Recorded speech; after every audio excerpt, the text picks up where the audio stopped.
The letter trembled in Helena Granger's hands as she read the words that would shatter her carefully constructed world. But what she did not know was that this correspondence would never reach its intended destination, and the man who loved her was already racing against time to save her life. Helena stood by the window of her modest boarding house room in Sioux Falls, South Dakota, watching the dusty street below as wagons creaked past, and merchants called out their wares on this sweltering August afternoon in 1882. She had been waiting 3 weeks for a response from her uncle in Rapid City, the only family she had left after her parents succumbed to fever the previous winter. The silence gnawed at her, made worse by the suspicious glances she had been receiving from Marcus Thornhill and his associates, the men who controlled most of the cattle trade in the Dakota Territory, and who had made it abundantly clear they wanted her late father's land deed. She pressed her forehead against the warm glass, feeling the weight of loneliness settle over her shoulders like a heavy shawl. At 22 years old, Helena had imagined a different life for herself. She had been teaching at the small schoolhouse on the edge of town, saving every penny writing letters to her uncle begging for advice on how to handle the mounting pressure from Thornhill's men. But every letter she sent seemed to vanish into the prairie wind, and every day that passed without a response made her more vulnerable. What Helena could not have known was that 50 miles north, a cowboy named Fletcher Irons was discovering the truth that would send him on a desperate ride through the Dakota night. Fletcher had been working a cattle drive for the past 2 months, pushing a herd from the Cheyenne River down to the stockyards near Sioux Falls. Honest work that kept his hands busy and his mind focused. He was 26 years old, weathered by sun and wind, with dark hair that fell past his collar and gray eyes that missed nothing. He had seen Helena exactly once, 3 months prior, when he had stopped by the schoolhouse to deliver a message to the teacher from the ranch owner's wife. That single encounter had branded itself into his memory. Helena had been reading to her students, her voice clear and steady, her auburn hair catching the afternoon light that streamed through the schoolhouse windows. When she looked up and their eyes met, Fletcher felt something shift inside his chest, something he had no words for, but that followed him through every long day on the trail afterward. Now, as he settled his horse at a way station north of Sioux Falls, preparing for the final leg of the drive, he overheard a conversation that made his blood run cold. 2 men sat in the corner of the station's rough saloon, their voices low but not low enough. Fletcher recognized one of them as a rider for Marcus Thornhill, a man named Wexler with a reputation for doing the kind of work that decent folk did not speak of in daylight. "The Granger woman still does not know we have been taking her letters," Wexler said, his laugh ugly and sharp. "Thornhill has every piece of correspondence she sent to her uncle, and every response her uncle tried to send back. She thinks she has been abandoned, and by the time she figures out different, it will be too late." The other man, whose face Fletcher could not see clearly in the dim light, grunted his approval. "Thornhill says she will sign over the deed by week's end. Woman alone like that, with no prospects and no family to turn to, she will take whatever offer he makes just to have some security. Smart play keeping her isolated. And if she does not sign?" the unseen man asked. Wexler's reply was cold enough to freeze the August heat. "Then accidents happen. Boarding houses catch fire. Women disappear traveling alone on the prairie. Thornhill wants that land, and he will have it one way or another. The property sits right where he needs it for the new rail spur. Worth a fortune once the tracks come through." Fletcher's hand tightened around his whiskey glass until his knuckles went white. He kept his face carefully neutral, his body still, but his mind was racing. He knew exactly who they were talking about. Helena Granger, the schoolteacher with the kind eyes and the clear voice that had haunted his dreams for 3 long months. He had told himself he was a fool for thinking about her, that a woman like that would never look twice at a drifting cowboy with nothing to his name but a good horse and a worn saddle. But none of that mattered now. She was in danger, and she did not even know it. Fletcher waited until Wexler and his companion left the way station before he moved. He paid his tab, checked his horse, and made his decision in the span of 3 heartbeats. The cattle drive could finish without him. The trail boss owed him wages, but that could be collected later. Right now, there was only one thing that mattered: getting to Helena Granger before Thornhill made his final move. He swung into the saddle as the sun began its descent toward the western horizon, painting the prairie in shades of amber and crimson. His horse, a sturdy buckskin gelding named Jasper, tossed his head as if sensing the urgency in his rider. Fletcher leaned forward, gathering the reins, and spoke quietly to the animal. "I know you are tired, boy, but we have got a long night ahead of us. There is a woman who needs warning, and we are the only ones who can give it to her." Jasper snorted and broke into a steady lope, his hooves drumming against the hard, packed earth. Fletcher guided him south, toward Sioux Falls, calculating distances and time in his head. 50 miles. If he pushed hard, switching between a lope and an extended trot, stopping only to water the horse and let him catch his wind, he could make it by dawn. Maybe sooner if luck was with them. The prairie stretched out in every direction, vast and rolling, dotted with sage and buffalo grass that whispered in the wind. The sky above was enormous, the kind of sky that made a man feel both insignificant and free all at once. Fletcher had spent most of his life under that sky, drifting from ranch to ranch, taking whatever honest work came his way. He had left Missouri after the war, too young to have fought but old enough to have seen what violence did to men and land alike. He had come west looking for something he could not name, some sense of purpose or place that always seemed just beyond his reach.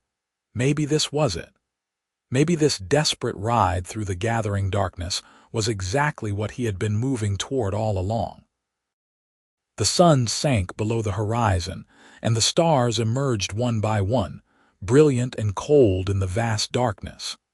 A half-moon rose, casting enough light for Fletcher to see the trail ahead. Jasper settled into his work, his breathing steady and strong. They passed through stands of cottonwood along creek beds, across open grassland where coyotes yipped in the distance, past the dark shapes of sleeping cattle and the occasional homesteader's cabin with lamplight glowing warm in the windows. Fletcher's mind kept circling back to Helena, to the way she had smiled at her students, the patience in her voice, the strength he had sensed beneath her quiet manner.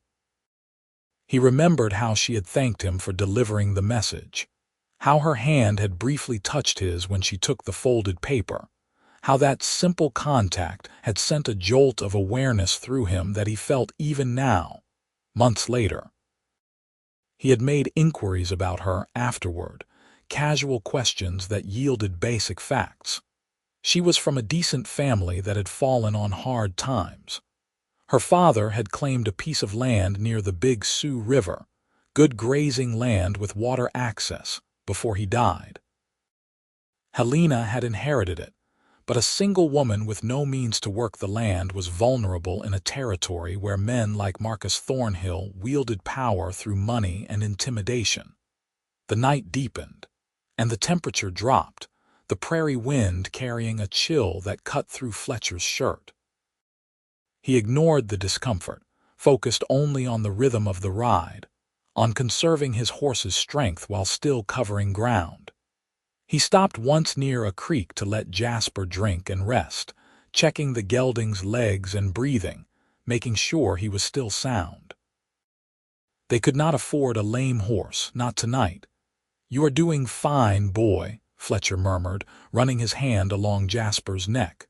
"We are better than halfway there. Not much longer now." The horse lifted his shoulder, trusting and steady, and they set off again into the darkness.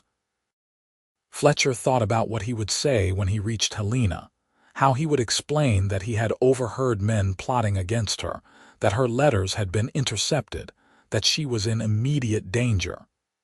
Would she believe him? Would she think him mad or worse, part of some scheme? They had spoken perhaps a dozen words to each other in their single meeting.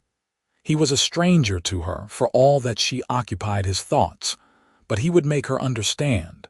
He had to. The eastern sky was just beginning to lighten, turning from black to deep purple, when Fletcher finally saw the scattered lights of Sioux Falls in the distance. The town sat along the Big Sioux River, a growing settlement of wooden buildings and dirt streets that served as a trade center for the surrounding ranches and homesteads. It was not large, perhaps a few hundred permanent residents, but it was prosperous enough to support several saloons, a general store, a bank, a church, and the boarding house where Helena lived. Fletcher knew the town layout from previous visits.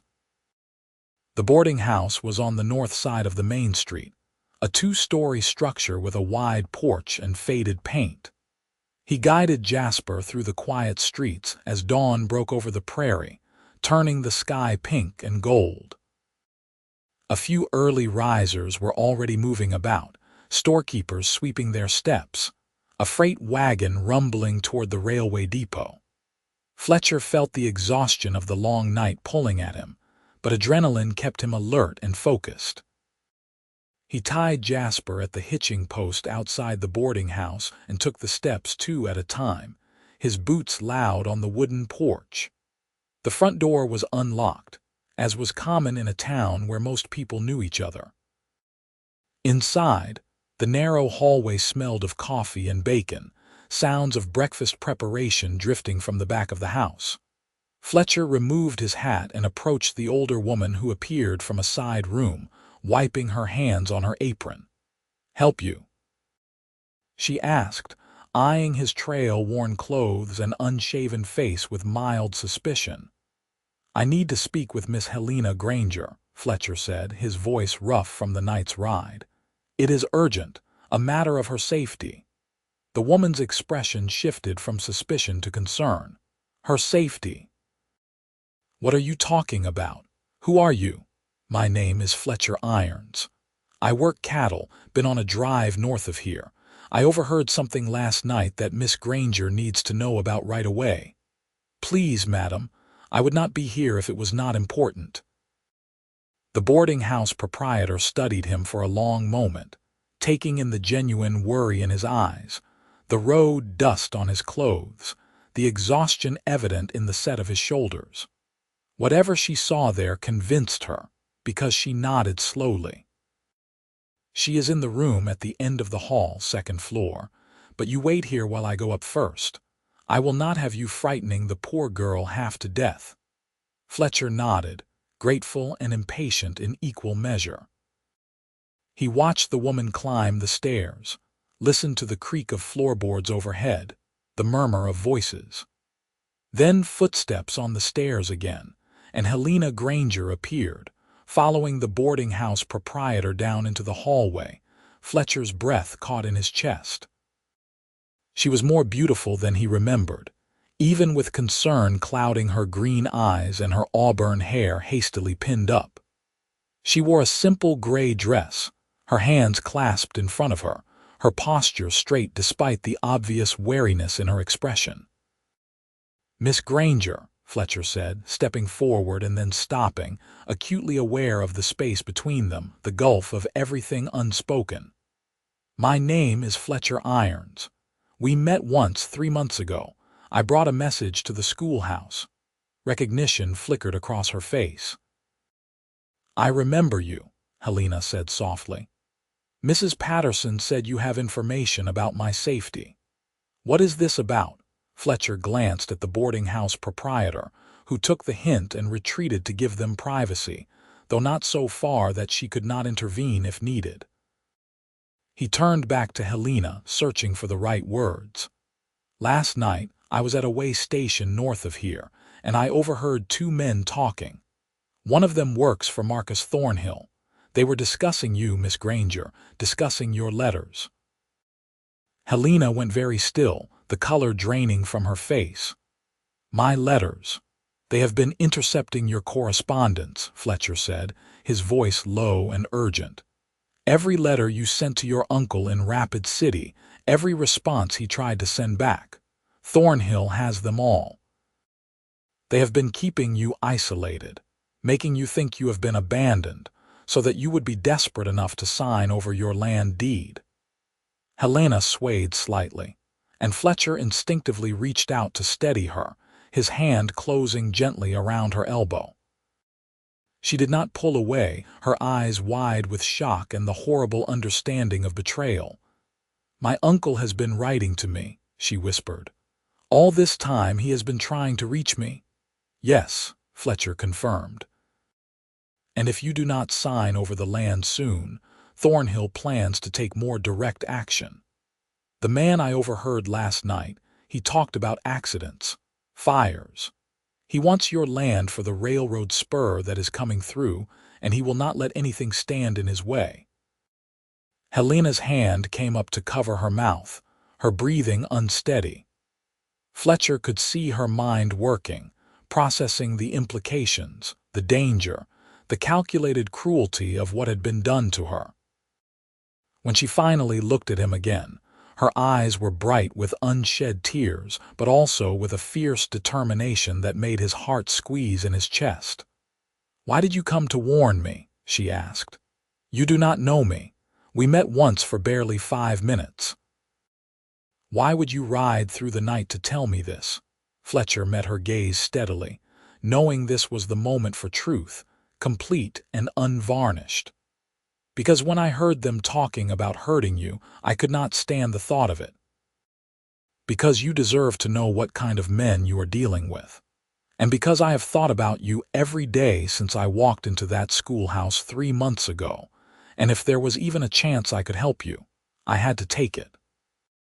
The silence that followed was broken only by the distant sounds of the boarding house waking around them, the creak of floors, voices from the kitchen, the street coming alive outside.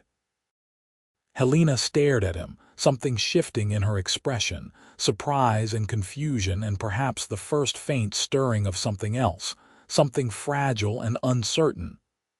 "I do not understand," she said finally. "You thought about me, but we are strangers." "Maybe by some measures," Fletcher agreed. "But I know what I felt when I saw you.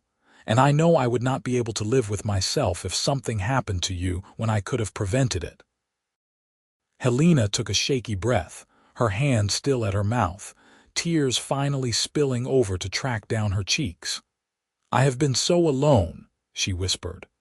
"I thought my uncle had forgotten me, that I had no one. I was starting to think that maybe selling the land was the only option, that maybe Thornhill's offer was the best I could hope for. But it has been a lie, all of it." "What do you want to do?" Fletcher asked gently. "Because whatever you decide, I will help you. You do not have to face this alone anymore." Helena wiped at her tears with the back of her hand, straightening her shoulders, and Fletcher saw the steel beneath the softness, the survivor's strength that had kept her going through months of isolation and grief. "I want to fight," she said, her voice steadying. "I want to get my letters, the proof of what Thornhill has done. I want to contact my uncle, and I want to make sure that man never threatens me or anyone else again." Fletcher felt a fierce pride swell in his chest, and he nodded. "Then that is what we will do. But first, we need to get you somewhere safe. If Thornhill finds out I warned you, he will move up his timeline. We need to stay ahead of him."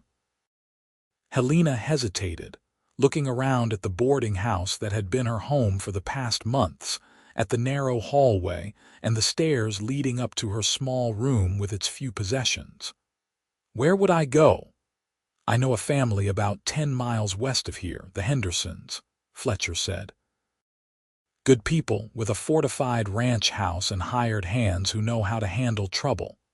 They owe me a favor from a few years back. They will take you in, keep you safe while we figure out our next move." "You have thought this through," Helena observed, a faint note of wonder in her voice. "I had 50 miles to think on the ride here," Fletcher admitted, "and I could not warn you without having some kind of plan for what came next." Helena looked at him for a long moment, really looked at him, as if seeing him for the first time. Fletcher bore the scrutiny, letting her take his measure, knowing that she was placing her safety, perhaps her life, in his hands. It was not a responsibility he took lightly. "All right," Helena said finally. "I will pack my things. Give me 15 minutes." She turned and hurried up the stairs, her footsteps quick and light. Fletcher released a breath he had not realized he was holding and leaned against the wall, the exhaustion of the night's ride suddenly catching up with him. His legs ached, his back was stiff, and his eyes burned with fatigue. But there was no time to rest, not yet. Not until Helena was somewhere safe.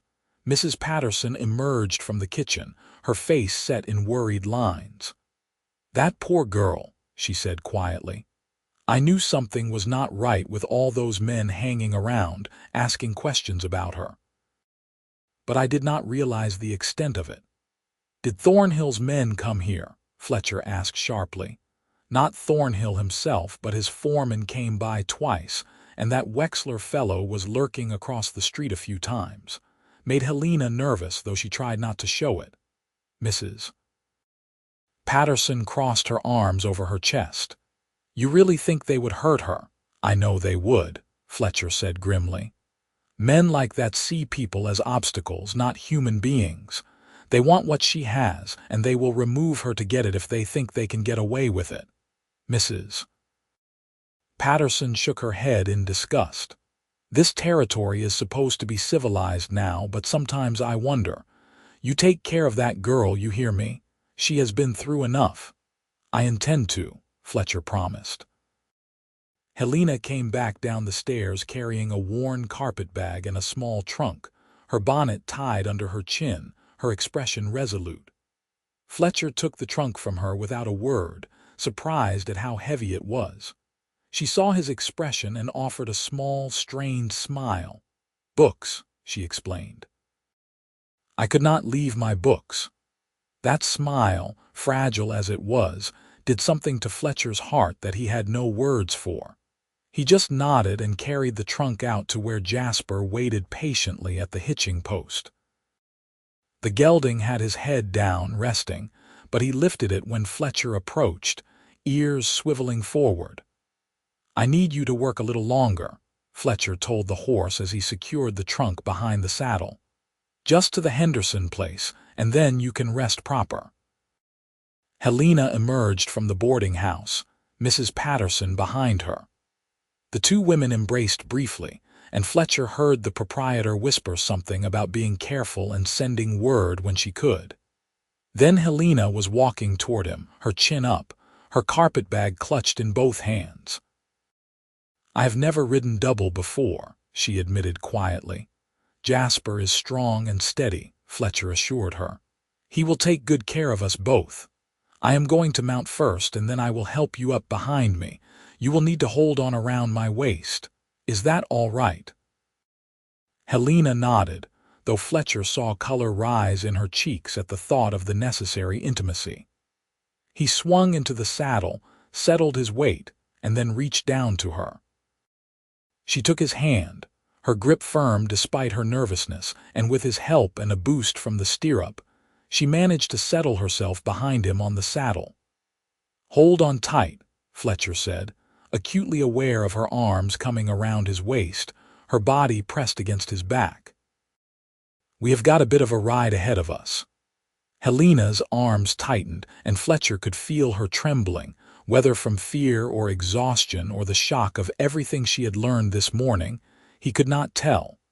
He wanted to turn around to offer some comfort, but there was no time.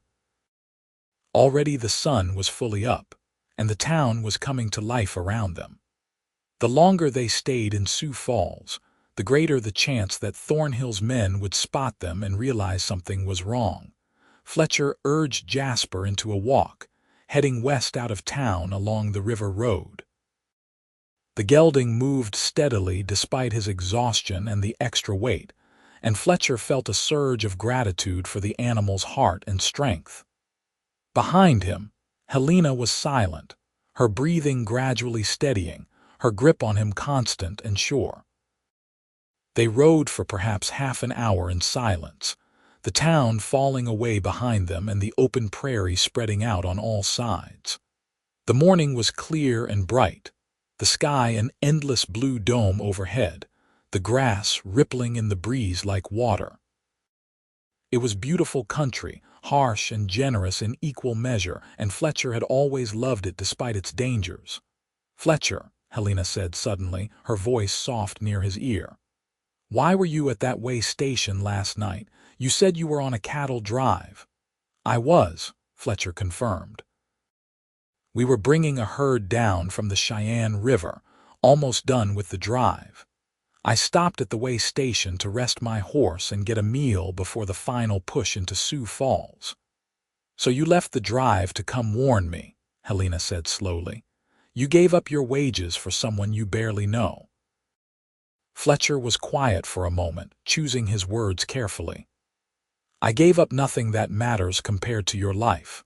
The trail boss knows where to send my wages if he is an honest man, and if he is not, then it is just money.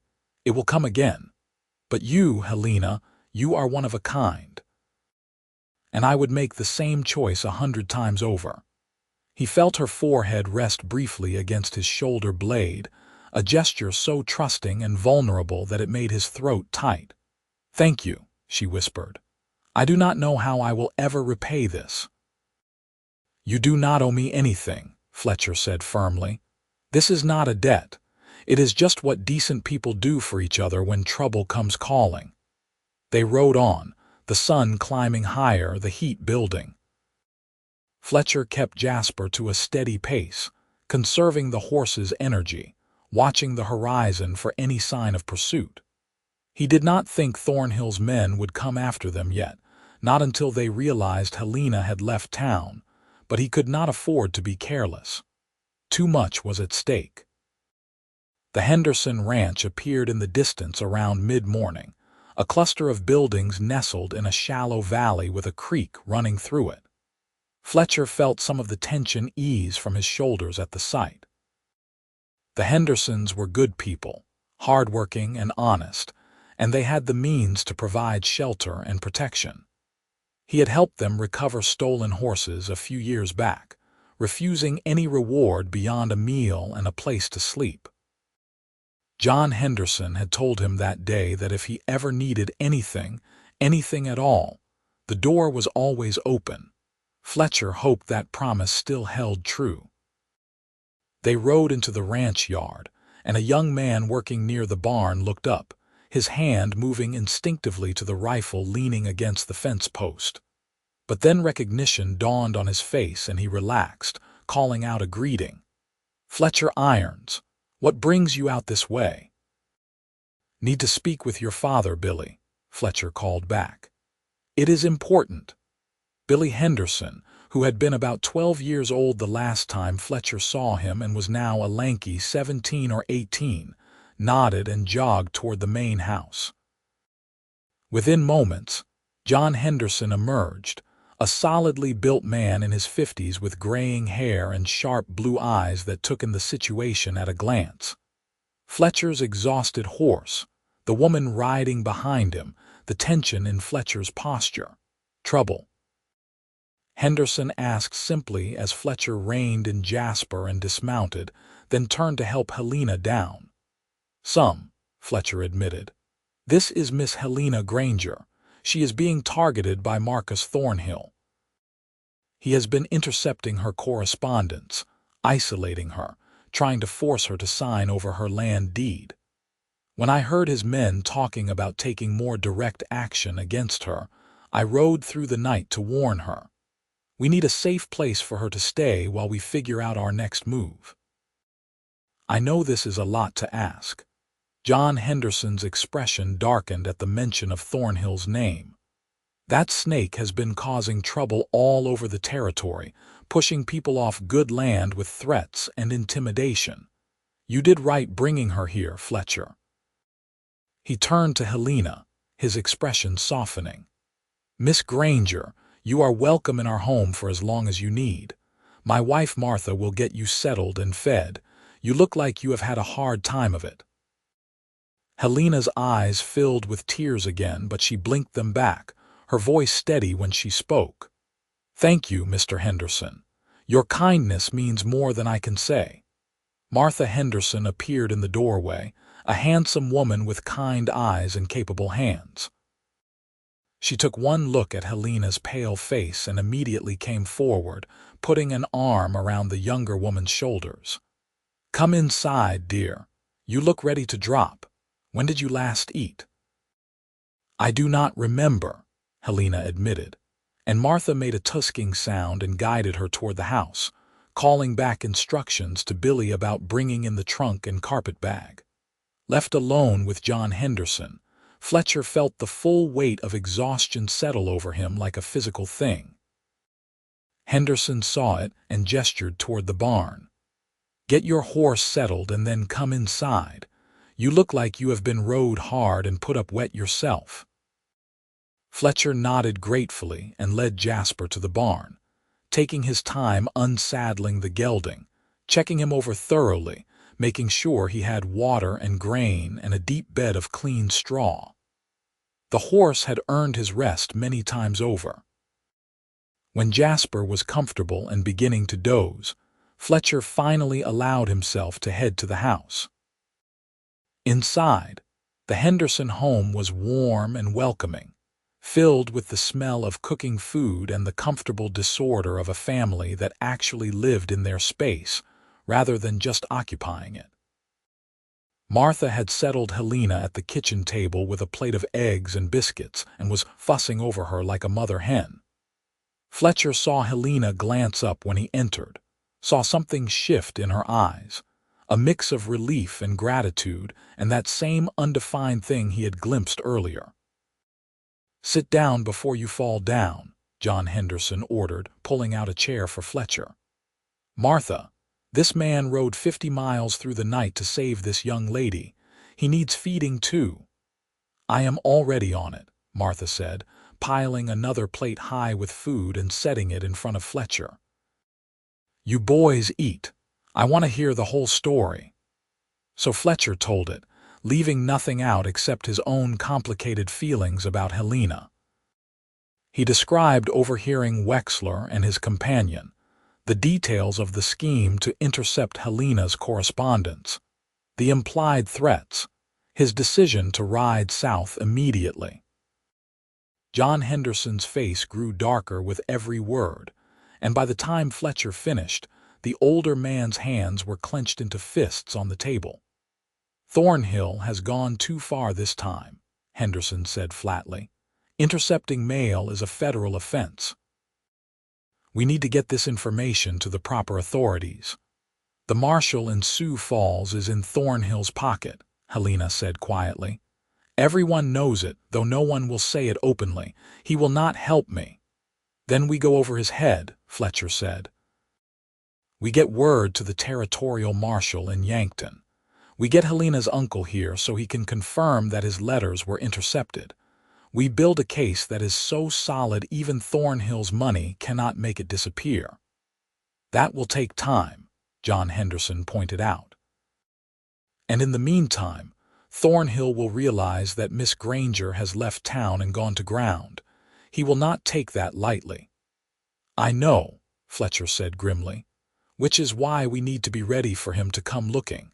How many hands do you have working the ranch right now? 5 plus Billy, Henderson replied. All good men, all willing to stand up to Thornhill if it comes to that. But I will not lie to you, Fletcher. If Thornhill brings his full force to bear, we could be in for a real fight. I will not let it come to that, Helena said suddenly, her voice sharp with determination. I will not have innocent people hurt because of my problems. Maybe I should just give Thornhill what he wants, sign over the land and leave the territory." "No," Fletcher and John Henderson said in unison with such force that Helena actually leaned back in her chair, startled. "Absolutely not," Fletcher continued, his eyes intense on hers. "That land is yours by right. Your father claimed it, worked it, and you inherited it fair and square. If you give in to Thornhill now, it tells every other bully in the territory that threats and intimidation work. And more than that, if you give him what he wants, what is to stop him from silencing you permanently? You would know too much about his methods.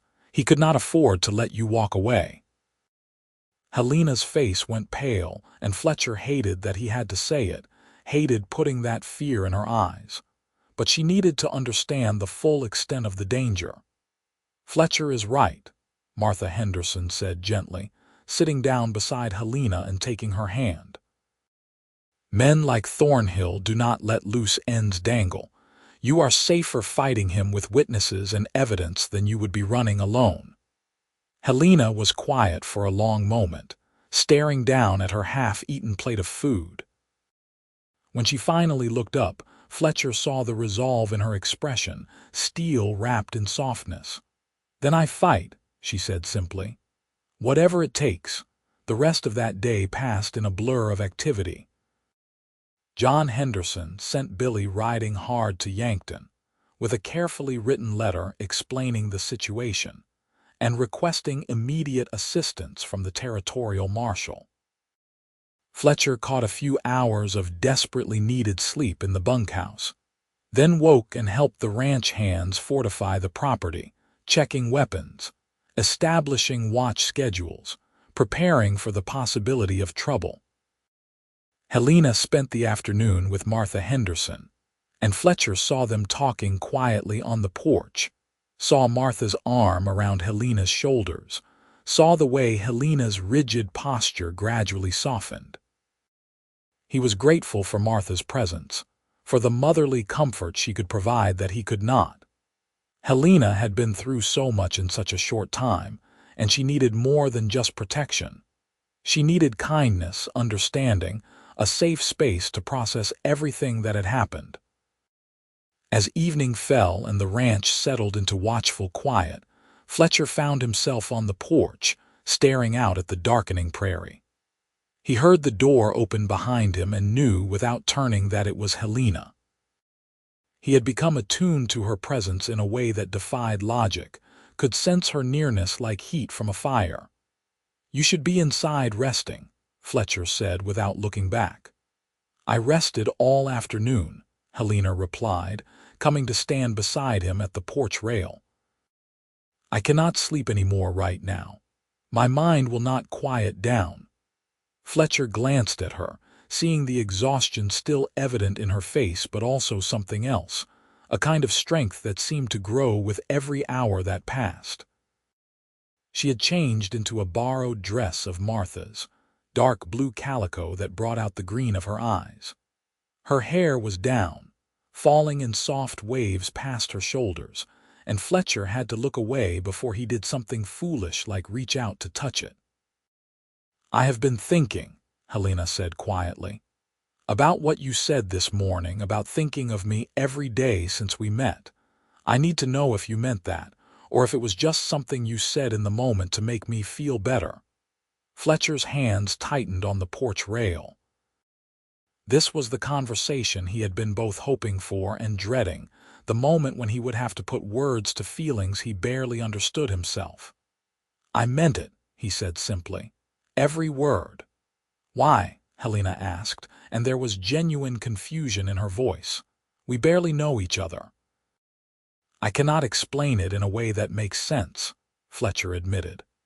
"I just know that when I walked into that schoolhouse and saw you, something in me recognized something in you. Like my soul knew yours, even if we had never met before.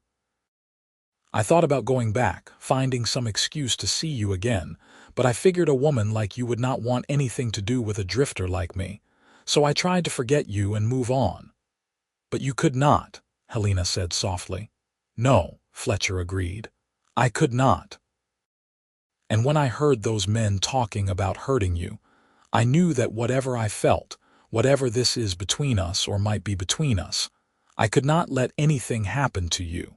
So I rode. And I would do it again without hesitation.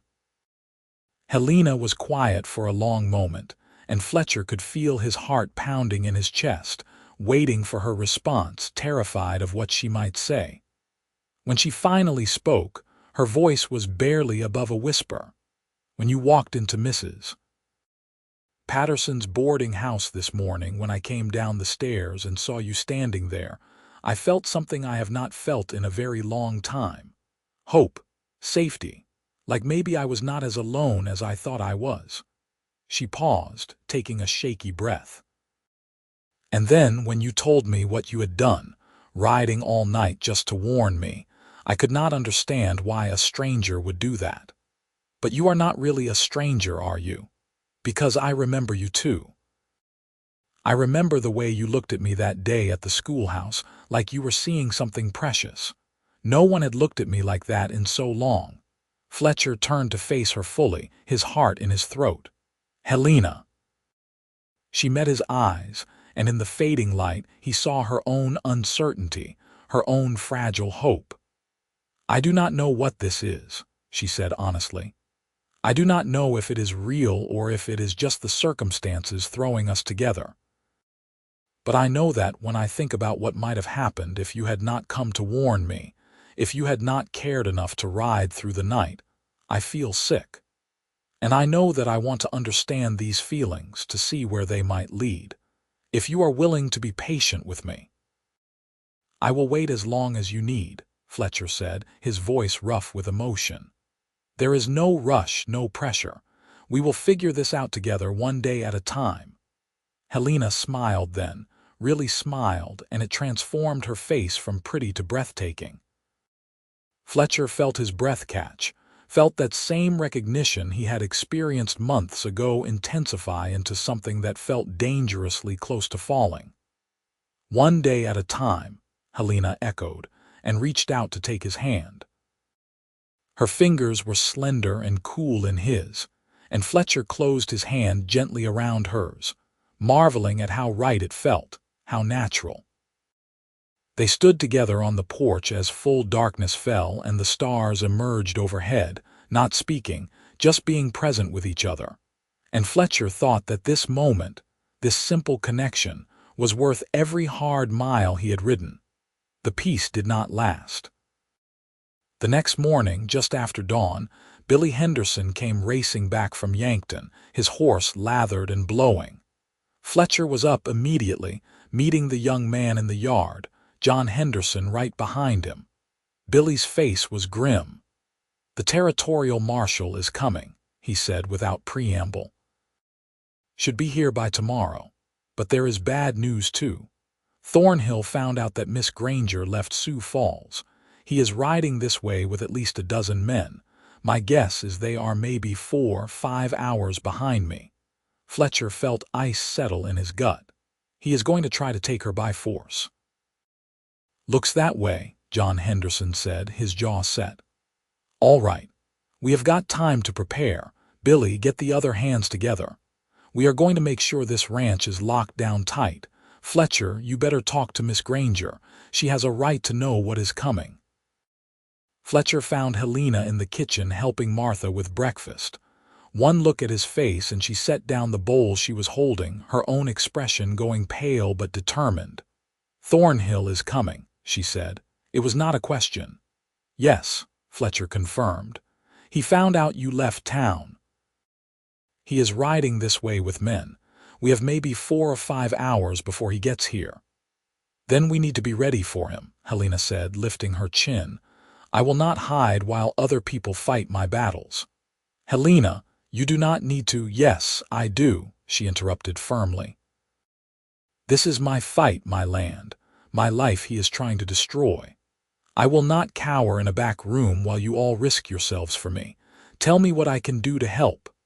Fletcher saw the determination in her eyes and knew that arguing would be pointless. This was not the frightened, isolated woman he had warned yesterday morning. This was Helena Granger with her back against the wall and her courage fully engaged. "Can you shoot?" he asked. "My father taught me when I was young," Helena replied. "I am not a sharpshooter, but I can hit what I aim at if it is close enough." "That will do," Fletcher said. "Come on, let us get you armed and positioned where you can do the most good." The next hours were a controlled chaos of preparation. John Henderson's ranch hands turned the property into a fortress, barricading windows, positioning shooters at strategic points, making sure everyone knew their role if violence erupted. Fletcher worked alongside them, his mind constantly calculating angles and possibilities, trying to think like Thornhill, trying to anticipate what the man would do. Helena stayed close to him throughout, helping where she could, her presence both a comfort and a constant reminder of what they were fighting to protect. Fletcher found himself acutely aware of her every moment, the way she moved, the set of her shoulders, the quiet strength that radiated from her despite the danger bearing down on them. "Fletcher," she said at one point, catching his arm as he passed. "If this goes badly, if something happens to me, I need you to know something." "Nothing is going to happen to you," Fletcher said fiercely. "But if it does," Helena persisted, "I need you to know that I am glad it was you. Glad that you were the one who came to warn me, who rode through the night, who gave me hope again. Whatever happens today, you gave me something precious. You gave me back my fight, and I am grateful for that and for you." Fletcher pulled her into his arms, unable to stop himself, and felt her melt against him, her arms coming up to wrap around his waist.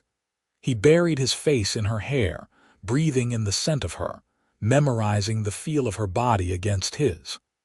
"I am not losing you," he said into her hair. "Not today, not ever.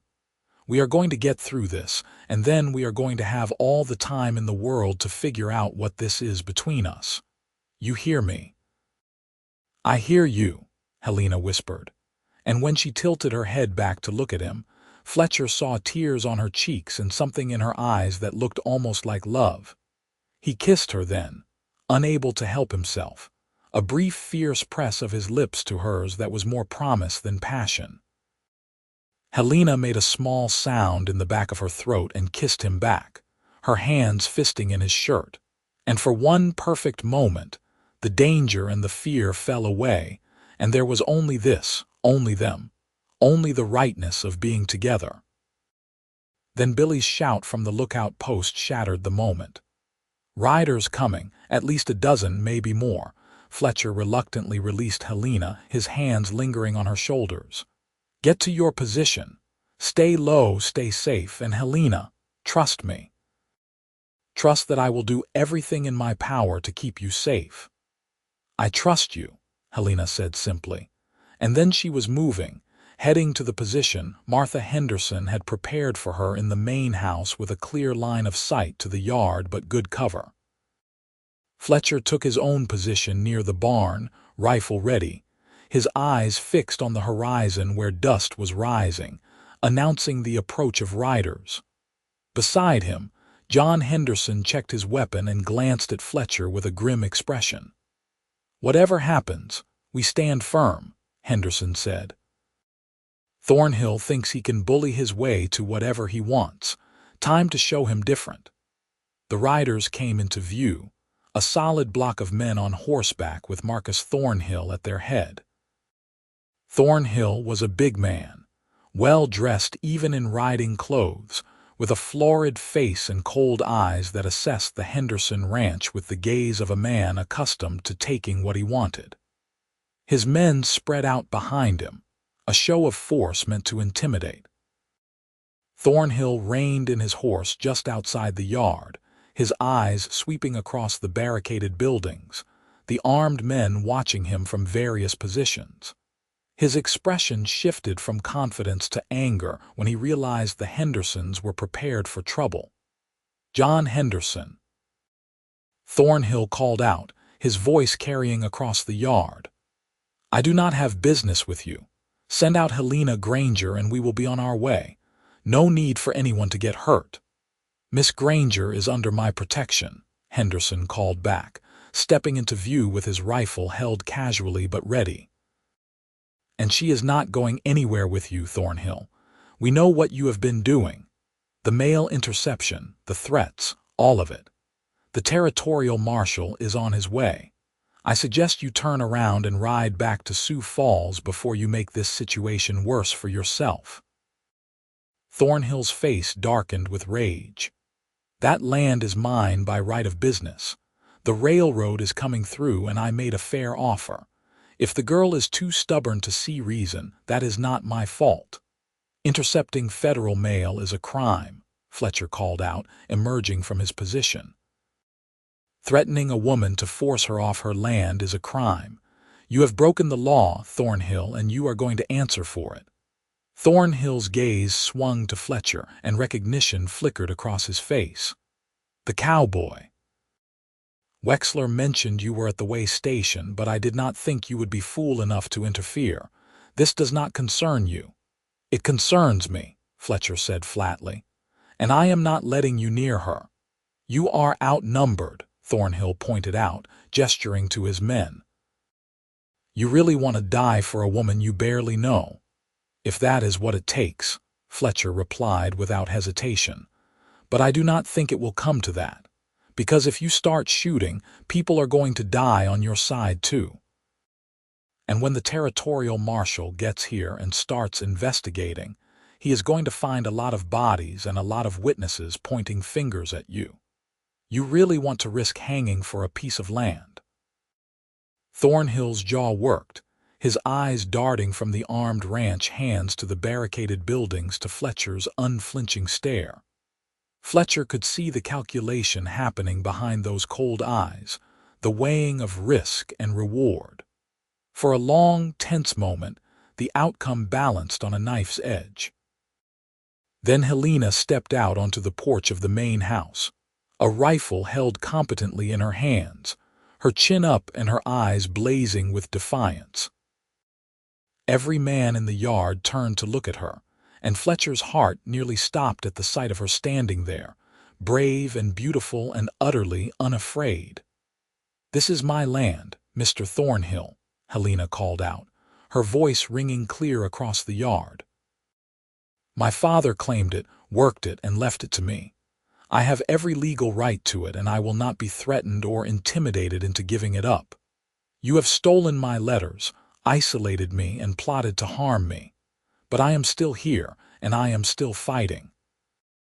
And I will keep fighting until every person in this territory knows what kind of man you are." Thornhill's face went purple with rage. "You stupid girl, you have no idea what you have done. I could destroy you." "But you have not," Helena shot back, "and you will not. Because I am not alone anymore. I have people who believe in me, who are willing to stand with me, and I have proof of what you have done. My uncle's letters that you stole. I have descriptions of them from my uncle's own hand, sent by separate courier. The territorial marshal will have copies by now. Even if you destroyed the originals, we can prove you intercepted them. You have lost, Mr. Thornhill. The only question now is whether you make it worse by trying to use violence." Fletcher felt a fierce surge of pride and love watching Helena stand up to the man who had terrorized her. She was magnificent, and in that moment, he knew with absolute certainty that he was irrevocably, completely in love with her. Thornhill seemed to deflate slightly, realizing that the situation had slipped beyond his control. His men were shifting uncomfortably, clearly not enthusiastic about starting a gun battle that would end with them facing murder charges. After a long moment, Thornhill jerked his horse's head around. "This is not over," he snarled.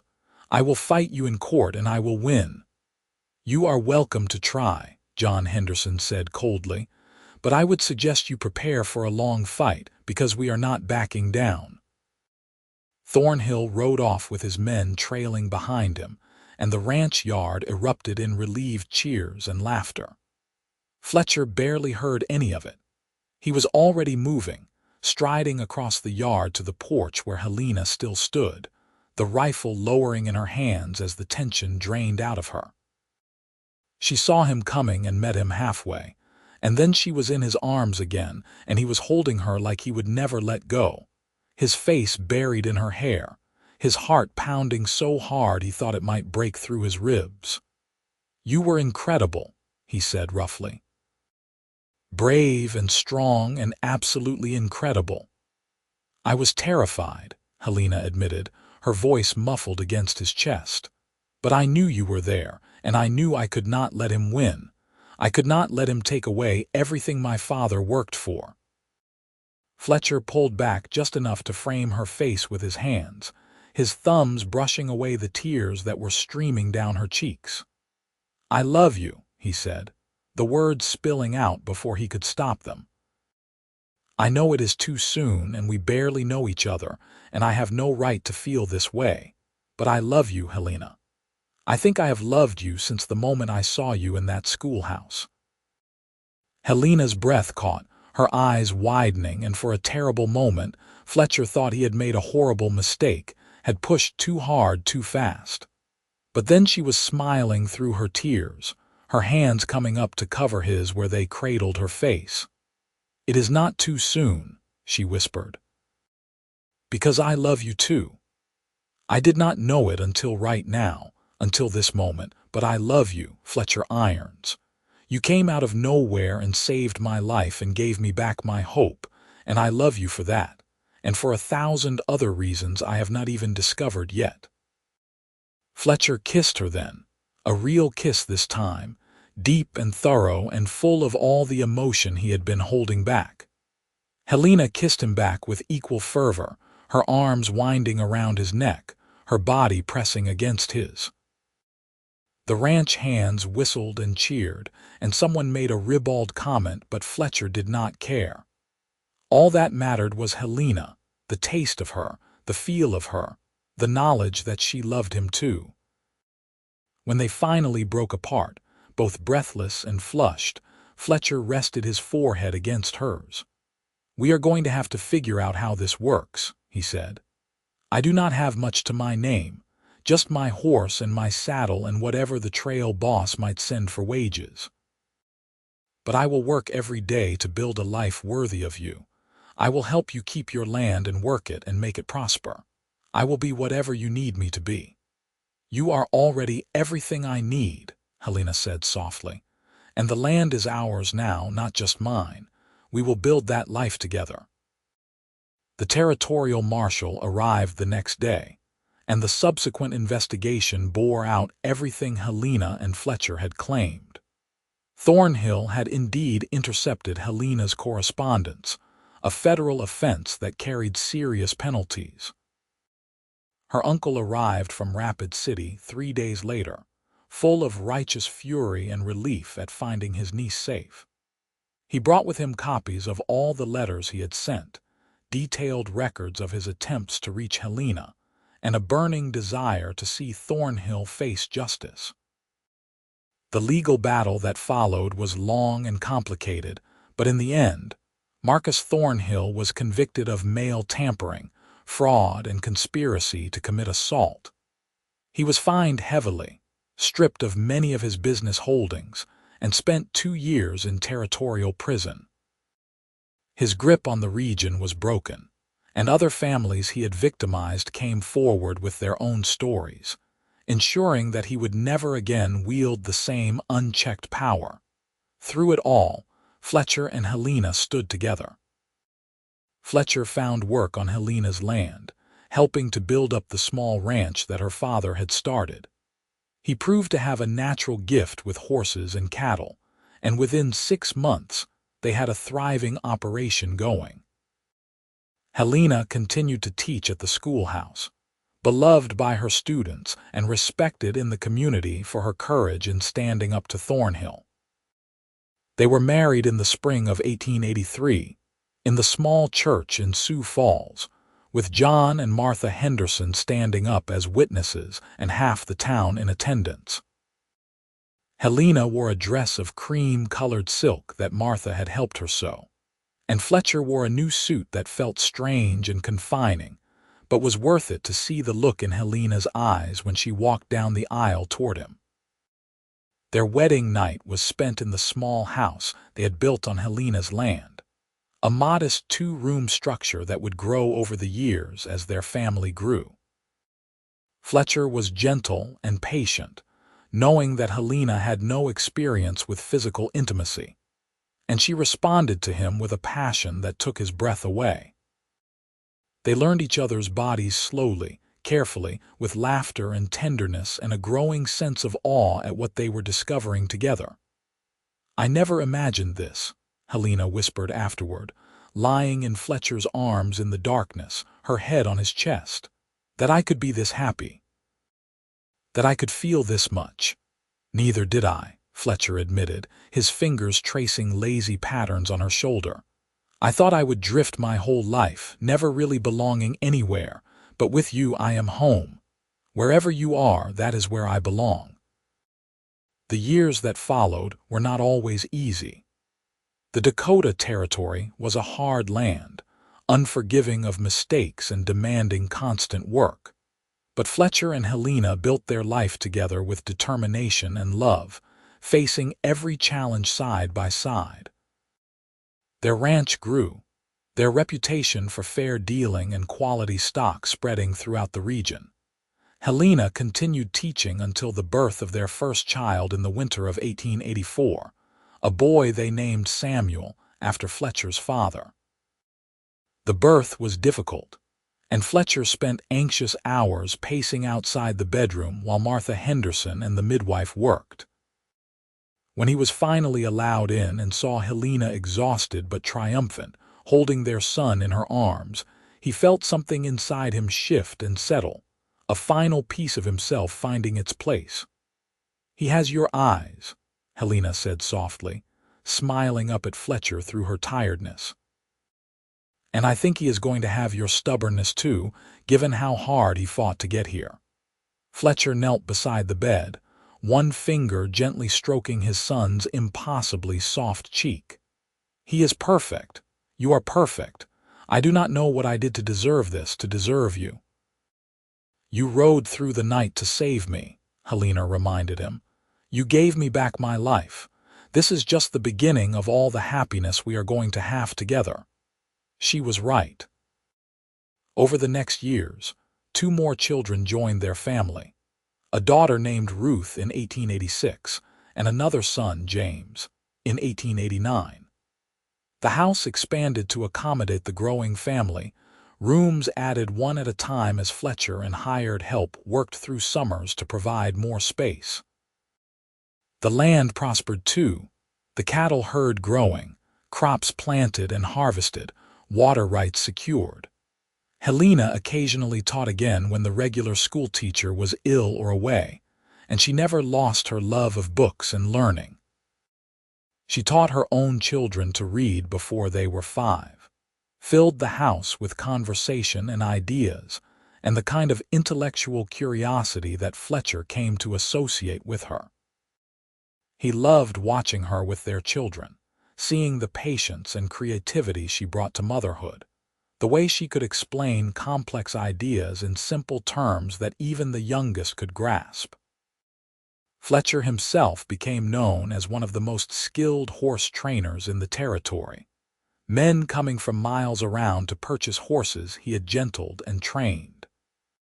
He never used harsh methods, relying instead on patience and understanding, and the horses that left his corrals were calm, responsive, and deeply bonded to their new owners. It was work that satisfied something deep in his soul, and he took pride in doing it well. Their partnership was a true one, each supporting the other through the inevitable hardships of frontier life. When drought struck in 1887 and they lost a quarter of their herd, they economized and worked extra hours and got through it together. When Ruth fell seriously ill with pneumonia in 1888, They took turns sitting up with her through long nights, praying and caring for her, until the fever finally broke. When Fletcher broke his leg in a riding accident in 1890, Helena ran the ranch with the help of their hired men, making decisions and managing the work until he was healed enough to walk again. Through it all, their love deepened and matured, growing from that initial passionate connection into something richer and more complex. They had arguments, of course, moments of frustration and misunderstanding, but they always worked through them, always chose each other and their family above pride or anger. Fletcher never forgot the night he had ridden 50 miles to warn Helena, never took for granted the gift that her love represented. He told her often how much he loved her, showed her in 1,000 small ways every day, and she returned that love with equal devotion. On their 10th wedding anniversary in 1893, Fletcher took Helena on a picnic to the spot where they had first discussed building their house, when the land was still raw and their future uncertain. The children were with Martha Henderson for the day, giving them rare time alone together. They sat on a blanket under the vast Dakota sky, eating cold chicken and fresh bread and drinking sweet tea, talking and laughing like the young people they had been when they met. "You ever regret it?" Fletcher asked at one point, the question coming out of nowhere. "Marrying me, I mean. You could have had a man with more money, more education, someone from your own world." Helena looked at him with such love and exasperation that Fletcher immediately knew he had said something foolish. "Fletcher Irons, you are the man who rode through the night to save me. You are the man who stood beside me when I faced down my enemies. You are the man who helped me build a life and a home and a family from nothing. You are the father of my children and the love of my life. How could I possibly regret marrying you?" "I just wanted to make sure you were happy," Fletcher said, feeling his throat tighten with emotion even after all these years. "I am happy," Helena said firmly, moving to sit in his lap, her arms going around his neck. "I am ridiculously, impossibly happy. And if I ever seem otherwise, you have my permission to remind me of all the reasons I fell in love with you in the first place." Fletcher kissed her, slow and deep, tasting the sweetness of the tea on her lips and the deeper sweetness of her love. "I love you," he murmured against her mouth. "I will love you until my last breath and beyond. And I will love you just as long," Helena promised. The turn of the century brought new changes. South Dakota had achieved statehood in 1889, bringing more stability and development to the region. The railroad that Thornhill had been so desperate to control finally came through, but the route had been altered, and Helena's land was no longer directly in its path. Still, the increased accessibility brought opportunities, and Fletcher and Helena took advantage of them, shipping cattle and horses to markets that had previously been too distant to reach economically. Their children grew into capable, confident young people. Samuel inherited his father's gift with horses, and his mother's quick mind, working alongside Fletcher and already talking about expanding their breeding program. Ruth had her mother's love of learning and her father's determination, announcing at 15 that she intended to attend the new teachers' college in Vermilion, and then return to teach in Sioux Falls. James, the youngest, was still finding his way but showed signs of having both his parents' best qualities: Helena's compassion and Fletcher's steadiness. John and Martha Henderson remained close friends through the years, their own family growing and prospering. They often gathered for holidays and celebrations, the two families bound together by the crisis that had brought them together and the genuine affection that had grown over the years. John often joked that Fletcher owed him for providing a safe haven that first dangerous day, and Fletcher always replied that he owed a debt he could never fully repay. Marcus Thornhill, released from prison in 1886, left the Dakota Territory and was never heard from again. Fletcher occasionally wondered what had become of the man, but found he could not muster much interest. Thornhill belonged to the past, to a darker time that had ultimately led to the greatest blessing of Fletcher's life.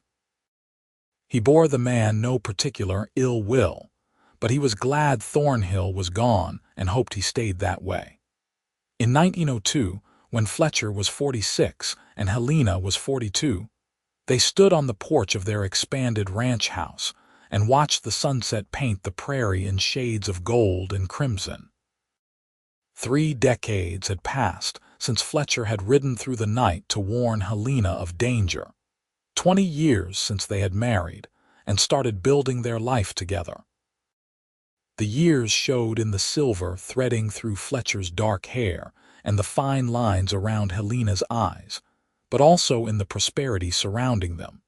The well-kept buildings and healthy livestock, and the laughter of their children and grandchildren that often filled the house. Samuel had married 2 years prior and already had a son of his own, making Fletcher and Helena young grandparents. Ruth was teaching at the schoolhouse where Helena had once worked, engaged to a young lawyer from Yankton. James was apprenticing with a veterinarian in Sioux Falls, learning the emerging science of animal medicine.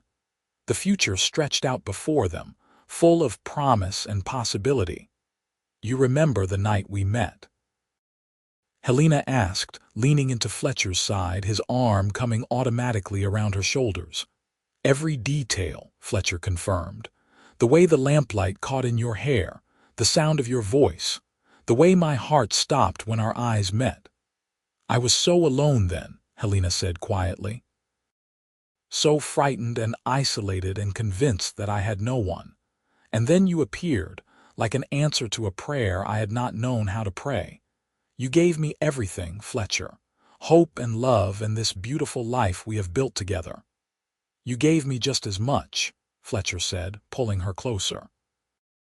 "You gave me a home, a family, a reason to stop drifting and put down roots. You made me into the man I always wanted to be but never thought I could become." They stood together in comfortable silence, watching the last light fade from the sky and the stars emerge one by one. In the distance, a coyote called, and closer at hand, the horses in the corral whickered softly to each other. The prairie wind carried the scent of sage and grass, the smells of home and life and everything they had worked for. "I would ride through that night again," Fletcher said suddenly. "1,000 times over for you." Helena turned in his arms, her hands coming up to frame his face, her eyes bright in the gathering darkness. "And I would wait for you," she said softly. "Every time, because you are the best thing that ever happened to me, Fletcher Irons. My rescuer, my partner, my love." Fletcher kissed her as the stars wheeled overhead and the prairie stretched out around them in every direction, vast and beautiful and theirs. It was the same kiss he had given her 20 years ago when she had stood on a porch and defied her enemies, and 100 kisses since, and it contained everything: love and gratitude and promise and hope. This was the life they had built from a single desperate ride through the Dakota night. This was the love that had grown from danger and chance into something solid and enduring and true. And as Fletcher held Helena and felt her heart beating against his, he knew with absolute certainty that he would not change a single moment of the journey that had brought them here. The years continued to pass, bringing the inevitable changes and challenges of life. Ruth married her lawyer and moved to Yankton but visited often, bringing her own children to spend summers on the ranch. James finished his veterinary training and opened a practice in Sioux Falls, specializing in large animals and working closely with his father on the health of their herds. Samuel took over more and more of the daily ranch operations, allowing Fletcher to slow down slightly, though Fletcher never truly retired. could never quite give up the work that had defined so much of his life.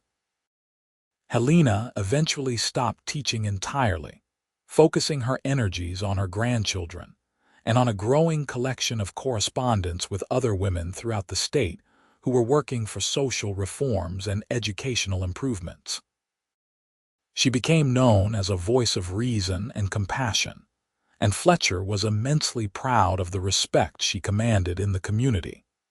They celebrated their 25th wedding anniversary in 1908 with a large party that brought together friends and family from across the state. As Fletcher looked around at the crowded ranch house, at the faces of his children and grandchildren, at Helena laughing with Martha Henderson, at John Henderson telling stories to a group of wide-eyed youngsters, he felt a contentment so profound, it was almost painful. This was legacy. This was what mattered. Not the cattle or the land or the money in the bank, though those things provided security and comfort. What mattered was the people, the connections, the love that had been woven through years of living and working and struggling together. Later that night, when the guests had gone and the house was quiet, Fletcher and Helena lay in bed together, her head on his shoulder, his arm around her in the familiar position they had occupied countless nights over the past quarter-century. "Thank you," Helena said softly into the darkness. "For what?" Fletcher asked, his hand tracing slow circles on her back. "For riding through the night, for saving me, for loving me, for giving me this life." Helena's voice was thick with emotion. "For being exactly who you are." Fletcher felt his own throat tighten, felt the press of tears behind his eyes. "Thank you for being worth saving, for loving me back, for making me a better man than I ever could have been alone." They fell asleep that way, wrapped around each other.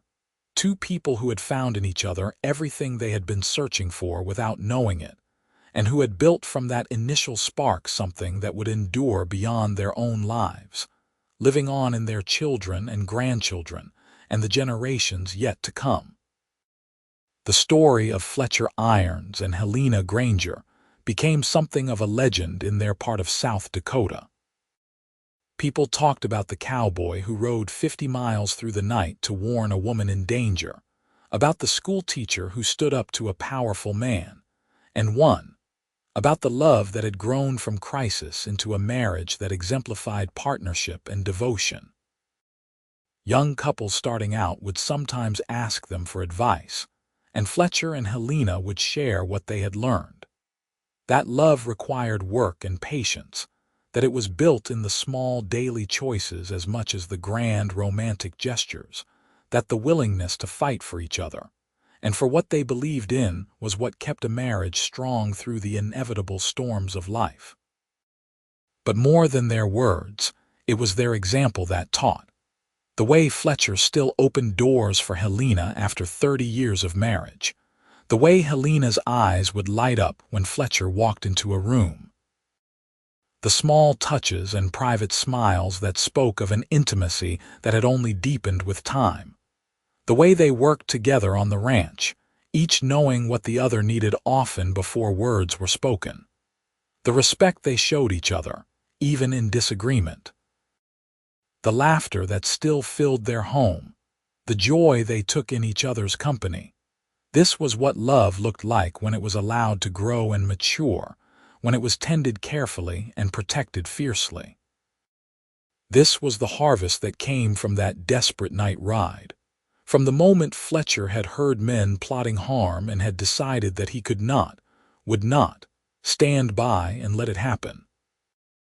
As Fletcher moved into his 60s and Helena approached 60, their pace slowed but their connection remained as strong as ever. They took walks together in the evenings, hand in hand like young sweethearts. They sat on the porch and watched the prairie seasons change, from the green explosion of spring to the golden glow of autumn. They told stories to their grandchildren about the old days, about the wild territory that had become a civilized state, about the night a cowboy rode 50 miles to warn a schoolteacher, and changed both their lives forever. And when they were alone, when the house was quiet and the stars were bright overhead, they would hold each other and marvel at the gift they had been given, the unlikely perfect rightness of finding each other in a vast land full of strangers, and building from that chance meeting a love that would last the rest of their days and beyond. Fletcher Irons and Helena Granger had started with nothing but danger and desperate hope. They had built an empire of love and family and shared purpose that would outlast them both, a legacy of what could happen when two people chose to fight for each other, to stand together against whatever came, to build a life based on trust and partnership, and the kind of deep, abiding love that poets write about but most people never experience. They had found their happy ending, not in a single perfect moment, but in the accumulation of thousands of small perfect moments spread across decades. They had earned their happiness through courage and work, and the daily choice to love each other well. And they lived that happiness until the end of their days, together always, the cowboy and the schoolteacher who had defied the odds and won. The prairie wind continued to blow across their land, carrying with it the whispers of their story, a testament to the power of love to transform lives, to heal wounds, to build something beautiful and lasting from the most unlikely beginnings. And future generations would point to the ranch that Fletcher and Helena built and tell the story of how it started, with letters intercepted by enemies, with a desperate ride through the Dakota night, and with two people brave enough to fight for each other, and for the future they could build together. This was their legacy. This was their triumph. And this was their love, written not in words but in the lives they touched, the family they created, and the example they left behind of what was possible when two people truly committed to each other and to building something that would last. As the sun set on their final years together, Fletcher and Helena could look back on the path they had walked and see clearly that every hardship, every challenge, every moment of fear and doubt had been worth it. They had taken the worst that life could throw at them and transformed it into the best that life could offer. They had turned danger into triumph, loneliness into connection, fear into love, and in the end that was enough. More than enough. It was everything,